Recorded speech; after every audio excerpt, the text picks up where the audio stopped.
On June 1st, 1921, the Tulsa, Oklahoma neighborhood known as Greenwood was looted and burned to the ground by a white mob. 35 city blocks were destroyed, and 300 people are believed to have lost their lives. 2 days earlier, an encounter between a black man and a white woman in a downtown elevator sparked a confrontation between whites and blacks, which resulted in the destruction of one of the nation's most successful black neighborhoods, famously known as Black Wall Street. As we approached the 100th anniversary of the massacre, we wanted to meet and hear the voices of those who live and work in the Greenwood neighborhood. With that, we present Greenwood, Here and Now.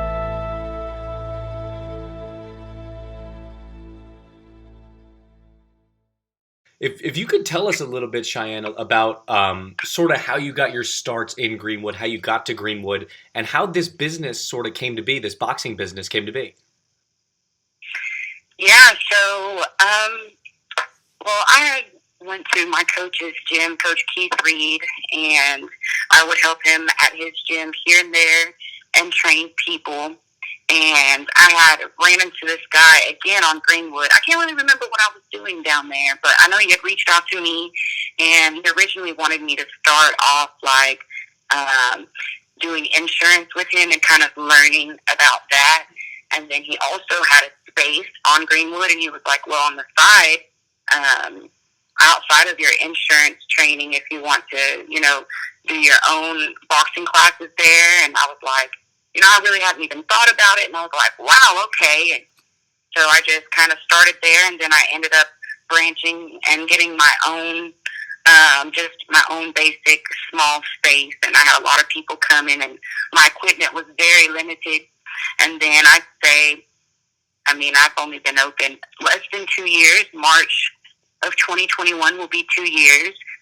And I've been blessed with so many things, and I have a bigger space now. I have an office, and I'm still on Greenwood. I just moved spaces.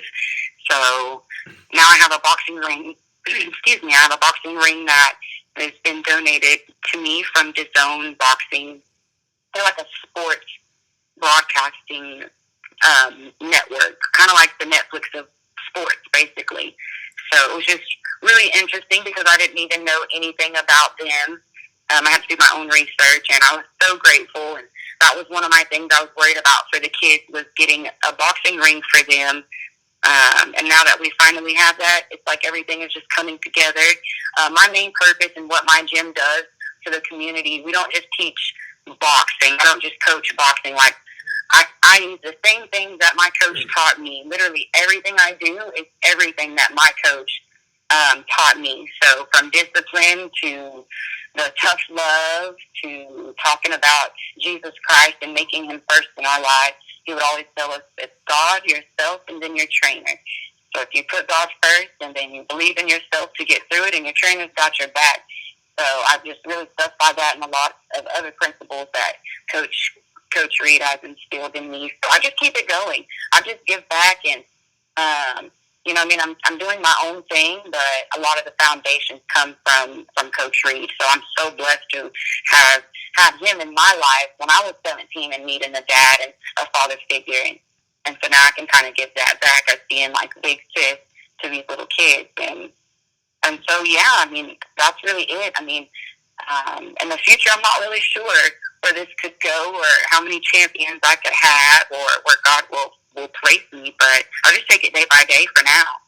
It sounds like a story of, determination and one that, you started, like your gym started small and now it's evolved into something, really, really cool. So what is it like to have seen that transformation, to see, you working with limited equipment and to you have your own office now? That's really cool.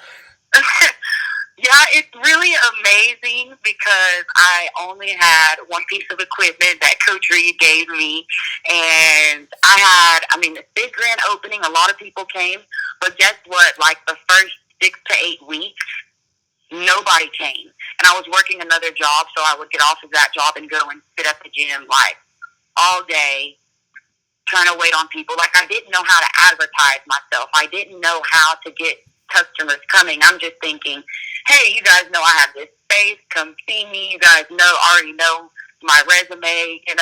as far as boxing goes. So it was crazy. One day I just posted a video and people started coming. I started getting the views. And I remember when I was like, wow, I've got 100 views on my video. And on a good video, I get like 2,000 or 3,000. So it's just awesome to see how much my business is making me mature as a woman and mature in the business sense. And I'm still learning. Yeah, and you will continue to progress. It sounds like with sort of that determination that you have. When it comes to, was there ever a moment that you might have decided, like when either you were looking at 100 views and that was sort of the benchmark celebration, or where you were looking at no one coming in? Did you ever almost decide to give up? Oh, there were so many times where I wanted to just stop, like, especially when I first opened, like, after 4 weeks of going and, trying to make little flyers and all this other stuff, and it just wasn't working. I wasn't doing something right, and the frustration really set in, and I was like, I don't know if I'm supposed to do this, and my closest friends to me were always telling me, hey, keep going, don't quit, like, this is what you do, like. So that motivation kept me going. They would give me different ideas on how to like market myself, and some of their ideas were a little too advanced for me at that time. It's just like I wasn't there yet. But I started out small. Like I said, I just set up my phone and I had just hit record and I started posting videos, and people start inquiring and asking. I mean, I started out with trying to do $50 a month for memberships, and nobody was coming. $50 a month. And so I've also learned how to add value on myself and my work, and for me it's always like, this is for my community. I'm not a non-for-profit organization, so I am going to charge you, but it's like I try to make sure they get their money's worth by including a shirt. You can come have it often you like. You get great one-on-one training from a champion, 2-3 times champion, and it's like, where do you get that in Tulsa from a female? I'm the first Black, white, and Cherokee Native woman to have our own boxing gym on Greenwood, and I'm so blessed. So it's like I'm getting it started, but I don't want to like end it on Greenwood. I want to end it like internationally is my overall goal. I pray that I'm able to train some champions all over the world. So that's my overall goal. But just looking back from when I first started until now, I'm so glad that I didn't let anything get in the way of stopping me, whether it would have been personal issues or whatever was going on. I just kept going. That is so, so cool. Do you, in some ways, like with the way you've been able to bounce back, the way you've been able to grow things, do you sometimes at all see yourself in the city of Greenwood, right? Do you sort of see some of the parallels there? Because that's sort of what I'm seeing right now. I'm seeing, a community that was faced with obviously something horrible and stuff like that, and then just being able to grow past it and grow through it. Do you see any parallels there? I mean, absolutely. With me being on Greenwood, it's not all about me. I also try to make sure we are all knowledgeable about the history of Greenwood. I'm so humble. I don't look at myself as just, I don't know, like starting anything or anything like that. I mean, like I said, I'm proud to be the first woman boxing coach on Greenwood, but I don't really look into it deeper than that. I just make sure we all know our history about, where we're at on Greenwood, and that's really it. I mean, I get a lot of compliments all the time with what I'm doing, and it's just really, it's not even me, it's the kids. It's the kids. So I try to get the light off of me and put it on the kids as much as I can. Tell me about the kids a little bit. How do they get involved in sort of the gym, and sort of who have been some of your rising stars? Right. So right now we actually have a fight coming up this Saturday on the 14th in Spencer, Oklahoma. We've been training for a few months for that. Let's see. Marcus is one of my rising stars. He's 13 years old, and his brother Ivan is 10. He will be really good. Now, these boys they're new. They have experience, but they have never fought competitively before. So this will be their first fight. So I'm so excited. There are a few other kids who do come to the gym and who are committed. I won't say names just because things change, and they're Sure. kids. So whenever they come to my gym, this is how it goes. Usually it's word of mouth, or they've seen one of my videos on Instagram or Facebook, and they just inbox me and ask me how much I charge, and just go from there. So I always invite them to come down to the gym and to kind of try it out, or to pay if they're, really adamant about going ahead and signing up. And so I just teach them the basics. I see where, their strengths and weaknesses are and what I need to work on from there. I see how their attitude is. It's so crazy because I learned so much about that kid in like 1 hour. I can know how their family life is, how their education is, where they're at with everything. If they're in an abusive home or if they're in a good, loving home, like, it's really easy to spot these things according to how the child responds to you. And this is so important because when it comes to boxing, you have to be able to listen no matter the age. You have to listen, you have to follow directions, and then it's not a comparison of skills, but it's just, those are my main things: listening and following directions. I can teach them everything else, but they are a joy to work with. I love coming to the gym and seeing their faces, but I'm a tough coach. And let me also say this, what I'm looking for is, of course, to have a gym open for the community of Tulsa, for the kids and everything. That way they can learn discipline and boxing skills and life skills. But I'm looking for those certain diamonds in the rough who really want to take this serious. And that's the issue that I have had over these past couple of months. And, it comes with the game of boxing. People start to back out when it's fight time. People start to get scared. Their nerves get the best of them. It happens. I remember my nerves being rattled when I fought. But I can't teach these kids to be a beast. I can't teach that. It has to already be inside of them so I can bring that out of them. So when you ask about rising stars, there's very few of them. Yeah. You know what I mean? Definitely. Yeah, that makes sense. And when you look at a kid, right, and you just talked about there, right, you can almost sense right away what their upbringing was like if they were in an abusive home. Do you ever change the way that you train them based on that, or do you sort of treat everybody, sort of with the same type of intensity? I definitely cannot treat everyone the same. Sure. Now, I treat them all the same as in respect and making sure they all have these same skills, but I cannot approach a 6-year-old the same way I would approach a 14-year-old. That 14-year-old, and it's crazy because I was just expecting to be a boxing coach, and I'm learning that I'm everything and some as being a coach. Like, these parents, you would think they just tell you, hey, I'm just trying to sign my kid up, let's go ahead and have them start. Well, they start telling you, here's where the kid, here's where their attitude is. And I ask about chores. Are they helping you at home? Are they disrespectful? Do they have an attitude? What is it with your child that I need to be completely aware of? That way I can know and I won't take offense to whatever may happen to them. These are things that I need to know. And so I cannot treat them all the same. I have to make sure that I know them individually, but yet I train them all as one, if that makes any sense. Yeah, that makes total sense. And sort of, do you think that, obviously you have large numbers of students there, right? And people who come in there. So I know me personally, just from a personal standpoint, I didn't really know anybody growing up, especially at 6 years old, 14 years old, who ended up going into boxing. Do you see more of those? I guess what I'm trying to ask is what sort of causes these kids to want to go box, and do you see a problem sometimes with parents that are hesitant to have their kids box? Absolutely, great question. So first, I would like to start off by talking about how the parents feel about it. Sure. It is so brand new, and it's scary to them, especially if their child has not ever done this before. So in a sense, I'm not only building their child's confidence, but I'm also building their parents' confidence.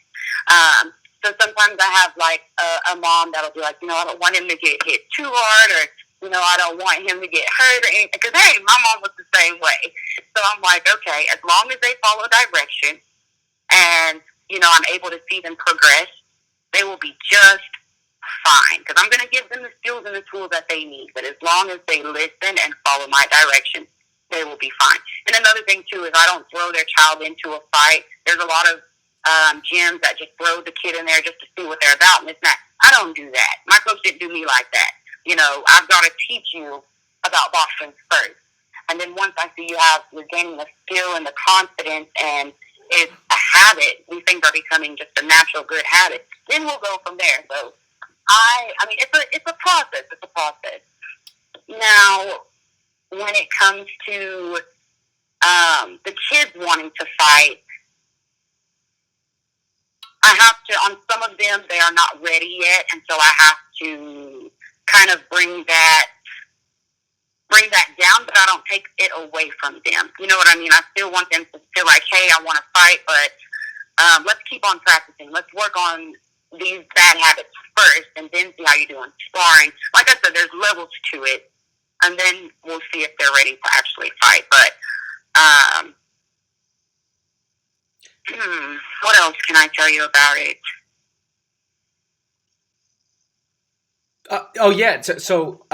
Sort of. I guess I'll ask another question because this might guide you a little bit. Does it? Yeah. Of course. Sort of when you look at some of these kids that come in, right? And this sort of ties into the project we're doing here about Greenwood, right? Does it give you a sense of pride to be able to teach some of these kids that are involved in, or that are living in the Greenwood community in North Tulsa, and just sort of that?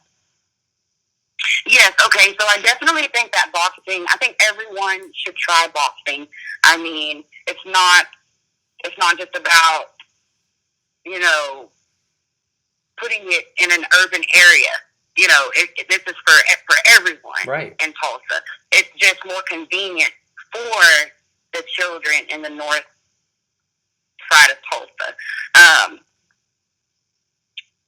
Crime is high in North Tulsa. I've been trying to figure out different ways of trying to get the kids involved because I have to understand the responsibility of what comes with getting these kids to and from my gym. Like, I don't have a vehicle where I can go and round them all up and make sure they come to my gym, nor do I want to do that.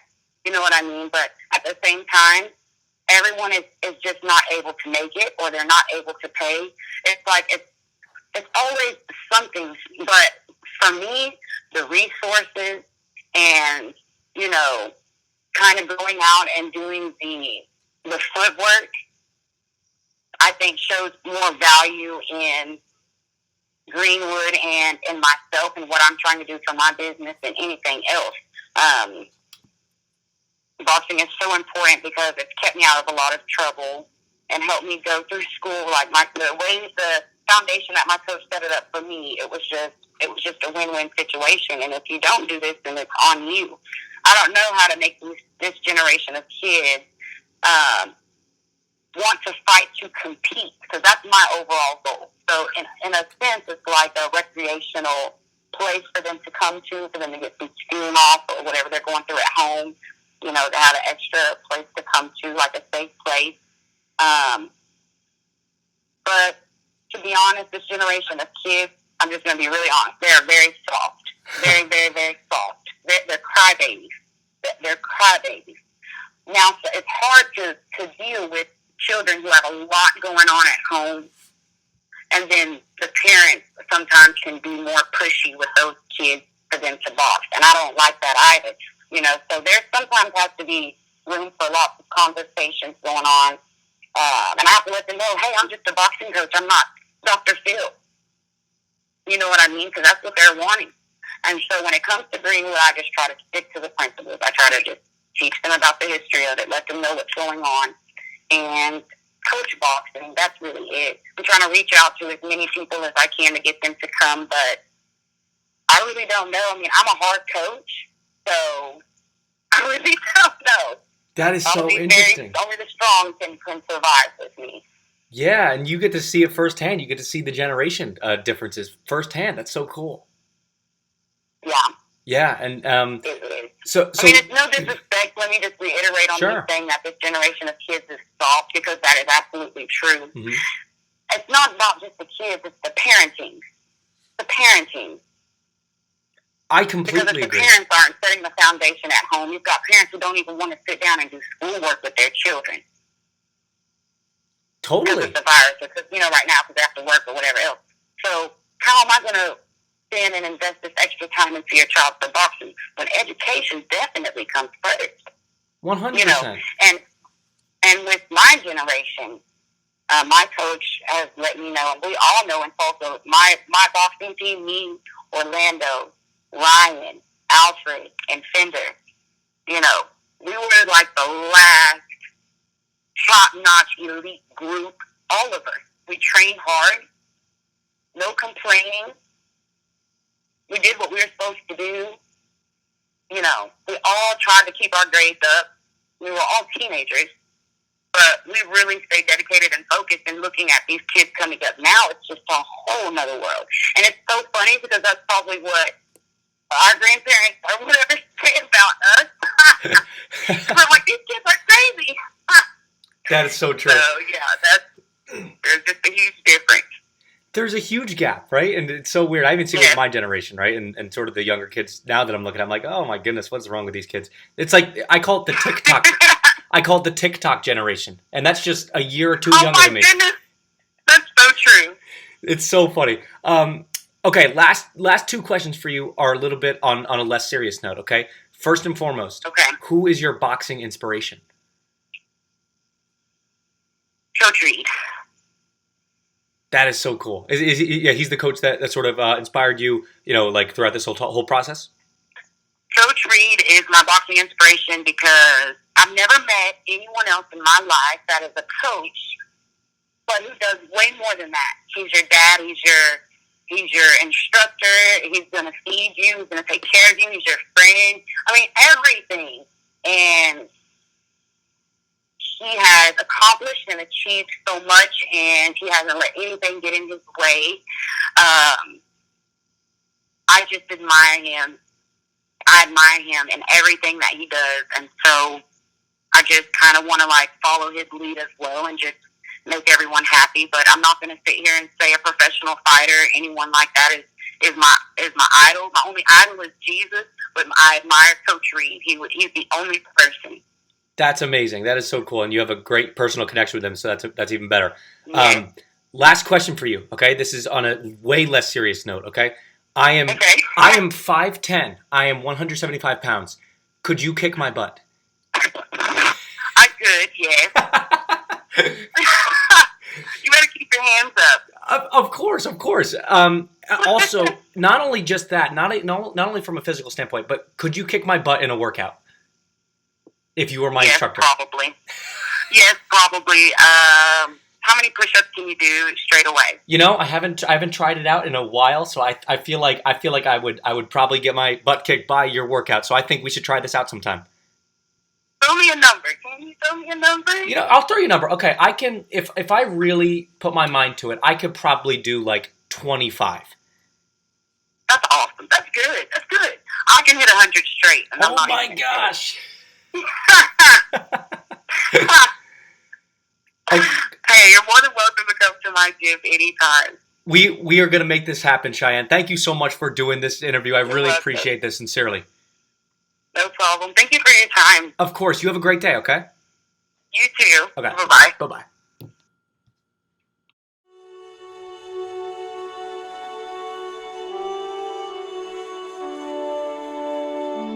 Greenwood Here and Now is produced by the O'Collie Media Group. Thank you for listening.